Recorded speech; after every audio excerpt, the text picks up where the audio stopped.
আমার নবীর কোনো গুনাহ নাই।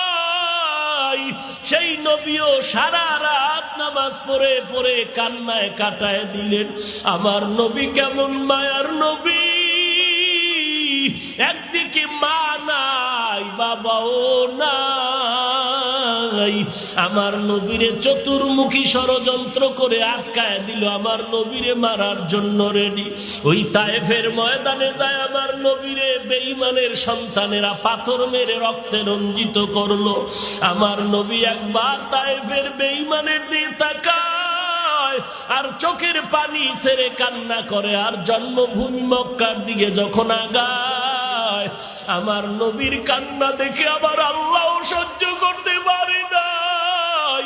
জিবরাইল আমানরে পাঠায়, কয় এখন অর্ডার করো আমার নবীরে কেন কষ্ট দেয়, তায়েফের জমিন উল্টায় সব শেষ করি। আমার নবী শুনিয়া কয় এদের মারিও না রে জিবরাইল, এরা আমাকে চিনে না, যদি চিনতো আমার গায়ে পাথর নিক্ষেপ করতো না। এরে নবীরা আসে, এত নবী মার খাওয়ার পরে উম্মতের ভুলে নাই। আজকে সেই নবীরে বেঈমানেরা গালি দেয়, উম্মতের কি কষ্ট লাগবে না? ও নবীরা আশেকের দল, একটু চোখের পানি ছেড়ে কি দোয়া করতে পারবি না? এই ময়দানে অনেক আল্লাহর গোলাম আছো, আমার মায়ার নবী এতিম, তুমিও বড় এতিম হয়ে আছো, মা নাই বাবা নাই। ওই কবর থেকে দাঁড়ার তোমার কাছে দোয়ার অপেক্ষায় আছে রে সন্তান।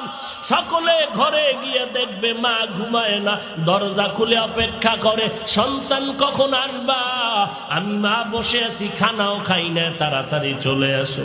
এরে নবীর উম্মতের দল, আর যার মা নাই দরজার কিনারায় দাঁড়ায় কান্না করবে রে বাবা।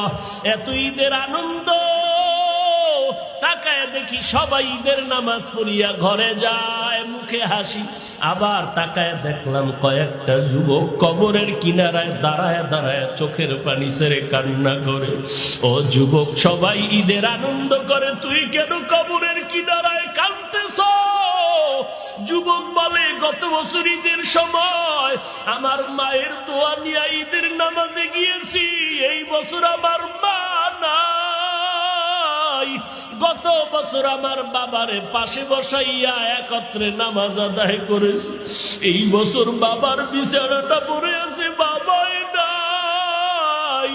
ও এতিম সন্তান, কয়দিন আর বাহাদুরি করবি?